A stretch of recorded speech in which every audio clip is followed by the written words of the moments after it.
nafta kaleeto iyo ugu dambeyn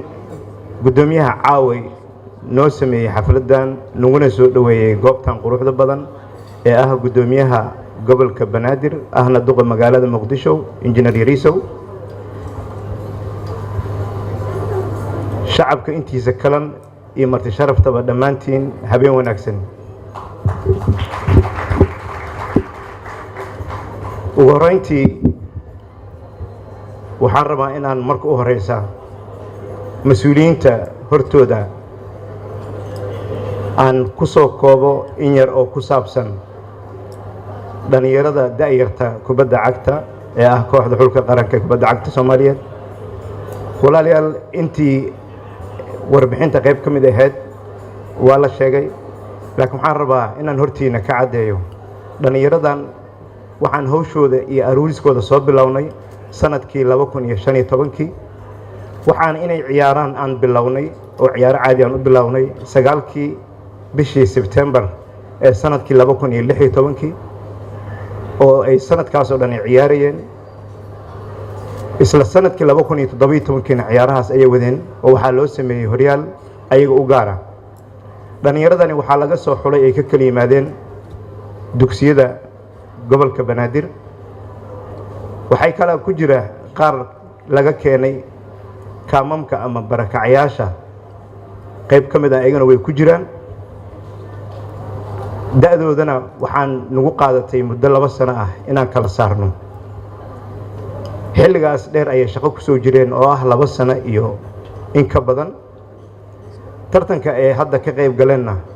magaciisu wuxuu yahay waa tartanka dhalinyarada da'doodu ay ka hooseyso 17 ee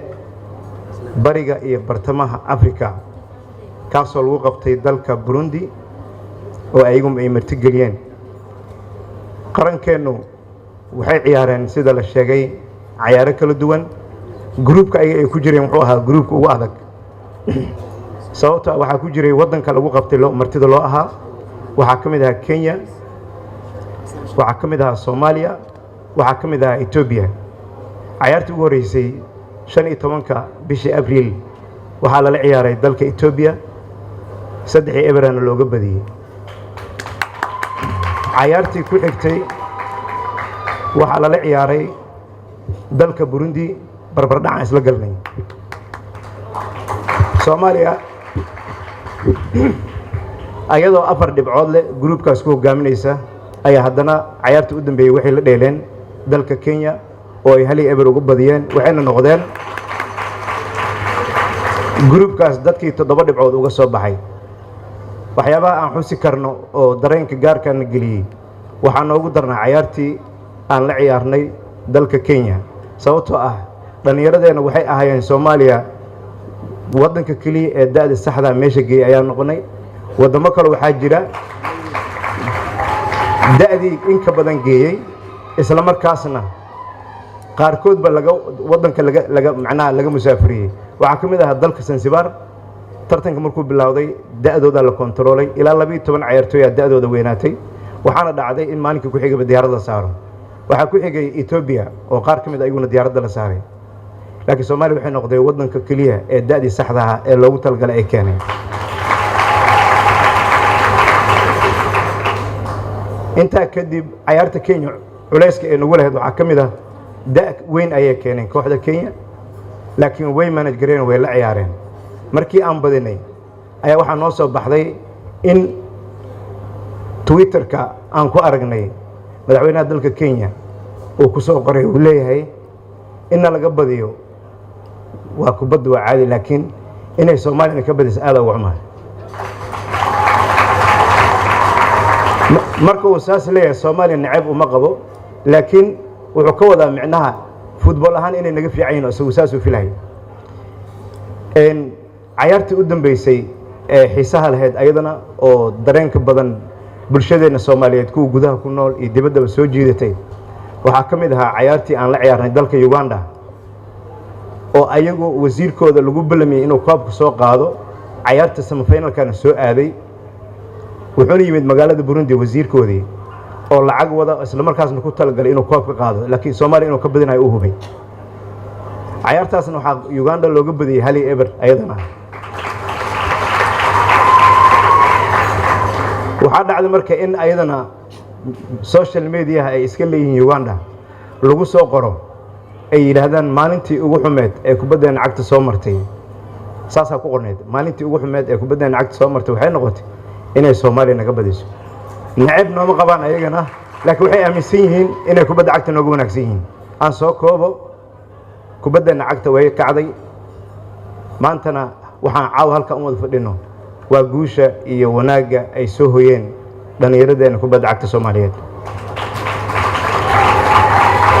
dadaalkaas dheer hadda aan wadnay waxaan rabaa inaan si gaar ah uga mahad celiyo wasaaraddeena dhalinyarada iyo isboortiga oo intaas nala garab taagneed waqtiga aan xuleynay waqtiga aan tababarka ku wadnay na soo booqanaysay wasiiradda iyo wasiir ku-xigeenkaba waxyaabaha aan qabanayno dhanna la socday welibana aan ka helaynay talooyin ku aadan dhalinyaradan iyo qaabkaan u wadnay talooyin badan ay naga siinaysa wasiiraddu wasiir si gaar ah kugu mahad celinaa haddii aadan garab taagneyn lahayn waa adkaan lahayd inaan kaligaan guushaan gaarno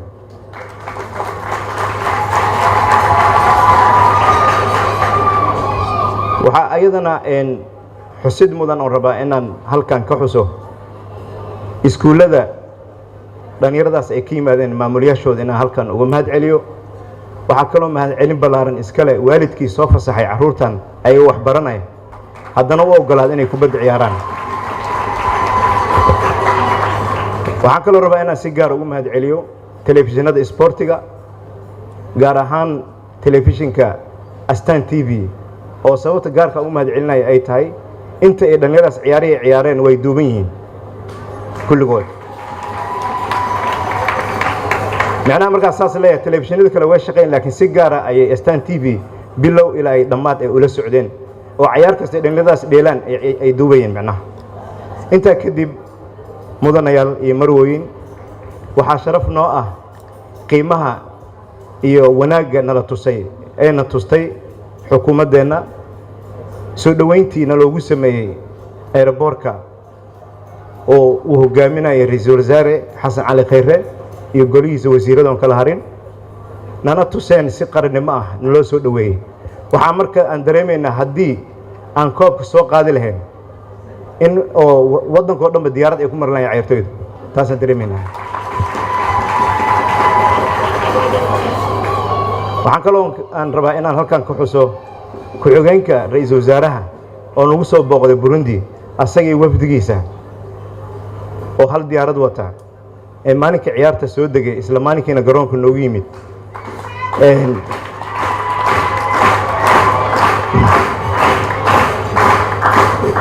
isla maalinkiina garoonka noogu yimid ra'iisul wasaaruhuna markuu imaanayay isla garoonka dhexdiisu dharka ku bedeshay asagoo xirtay dharka ciyaaraha